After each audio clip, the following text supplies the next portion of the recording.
Hey, Duma, just after having a chance to catch your breath yesterday, just how does it feel not only to get through such a unique regular season, but to finish in first place?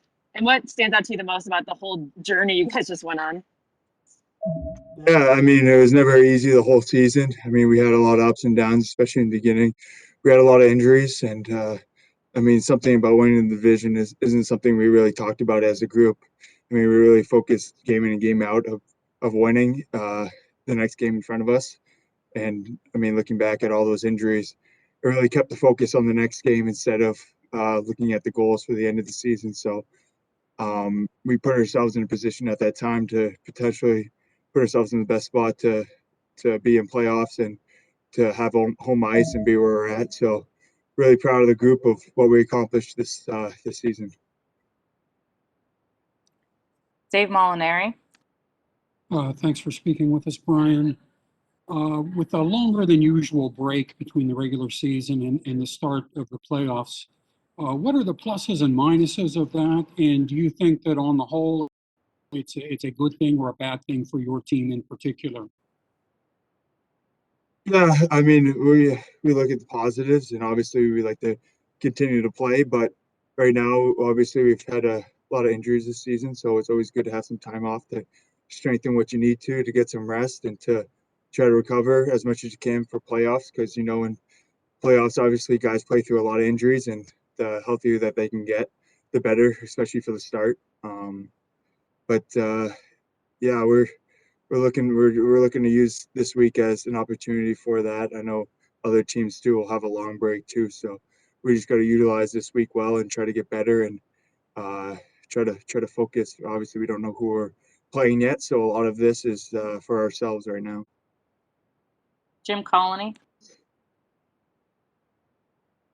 Yeah, Brian, I'm going to assume you're still in charge of the music in the locker room, and if so, what are the rules for that? In other words, you can't play the same stuff all the time. When do you switch it up? If you're winning, do you have to keep playing the same stuff? Do you take requests?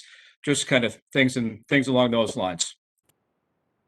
Yeah, I mean, for stuff before the game, I try to keep the same, even depending on if we've won or we lost. I mean, I know it's the balance between a routine and superstition, but I think it helps guys if they don't have to think and they just listen to the same stuff. But a lot of the times when I come into the room, it's kind of a feel thing. It's just whatever I kind of think the group's feeling like, whether it be the day, the weather outside, uh, how the game went the night before, what the morning's like, hearing what guys say. I always try to ask some of the guys what they're feeling for music or an artist or a genre or any song in particular and try to go off that. So I try to feel the room a little bit and see what guys want to hear and try to get some feedback from what guys like and what they don't like. Jenna Harner. Brian, over the weekend, the NHL said that they would lessen some of the COVID restrictions for teams that met the 85% threshold for vaccinations. And after the game, coach said that you guys were going to be meeting that threshold. I know there's been a lot of talk about just, some of the regulations that the NHL has put in place and like the mental toll that it took on you guys. I know Robin Leonard was kind of very outspoken about that, but what does this now, knowing that you guys are going to meet this in a couple weeks and you'll have a little bit of less restrictions, what does that do for you guys mentally, and how excited are you guys to be able to have a little more sense of normalcy than you guys have had all season?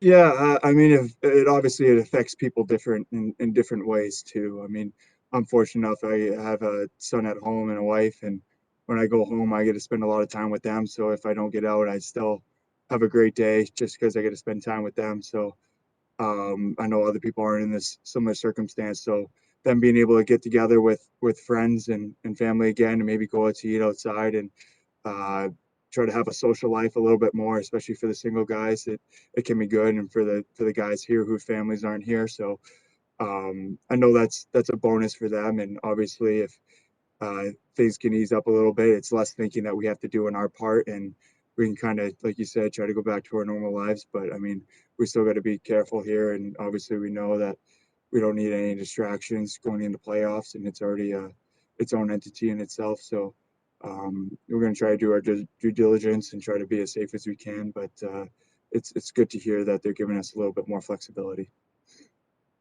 3 more. Seth. Hi, Brian. Over the course of 56 games, what do you think your team has improved at the most? And do you think there's any areas that still need some sprucing up in? I mean, I thought throughout the year we've seen it. Our resilience this year, coming back in games and being able to, if we're a goal down, 2 goals down, 3 goals down, to still believe that we have a chance to win the game. And especially at the beginning of the year, we did that a lot.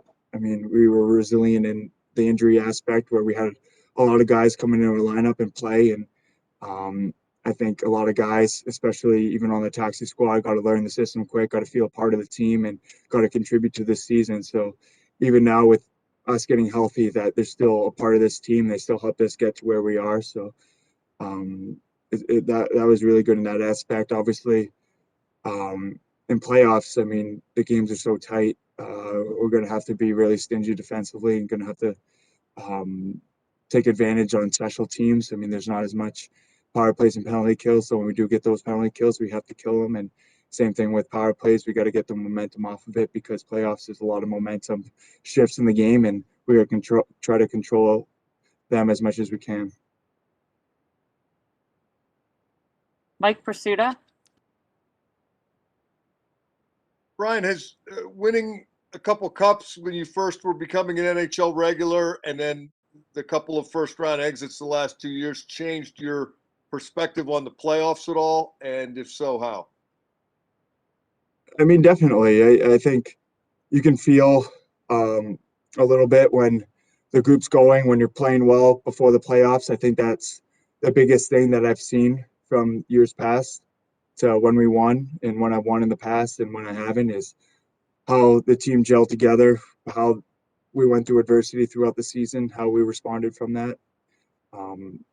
If we were clicking, if the group was tight, if we had a close group, just there's all different feels to a team and how they are. And obviously you can have a good team, but still have some bad luck and not move on in the playoffs, or you can win the regular season championship, but lose in the first round. So, I mean, there's a lot of different variables that go into playoffs. Obviously you need a little luck too, but for the most part is this year we've really, and that's what we focus on this year, is we really control what we could and really focus at the next game, and try not to get too ahead of ourselves thinking about the future and the possibilities of what we could be as a group. And I think that's one of the things that we've really benefited from this year, was just coming together as a group and being there for each other and sticking up for each other and almost creating a little bond even through the tough times that we had.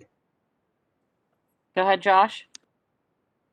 Hey, Dumo, I know you become kind of a leader on this team on and off the ice, and you just mentioned the growth of the group overall. I mean, you guys had, I think, 29 different players skate for you this year, even down to the last game with Max in goal.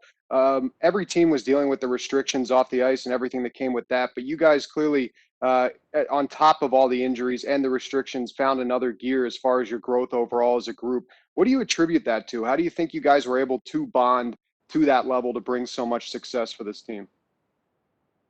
I think even when the guys came in, they really sacrificed, and they really played our team system well, and that gave us a chance to win every night. And if they were on their own individual page or trying to play their own game, well, obviously play their own game, but do things by themselves and try to show off, then try to stay in the lineup that way, that wouldn't have benefited us as a group. And when they did come in, we still battled and we won a lot of games, and that created a good bond between those guys and those guys that had to step in our group, that the guys that were watching. I mean, they could see how hard we were working, and I knew that when I was out. I could see how hard the group was working and how much effort they put in each game. And when you come back in the lineup, you want to give that same effort and make sure the team continues to win. So I think we really grew as a team in that aspect, and you can see how hard we worked for each other and the success it brought us. And once you see that and becomes tangible, that's when you really grow as a group. And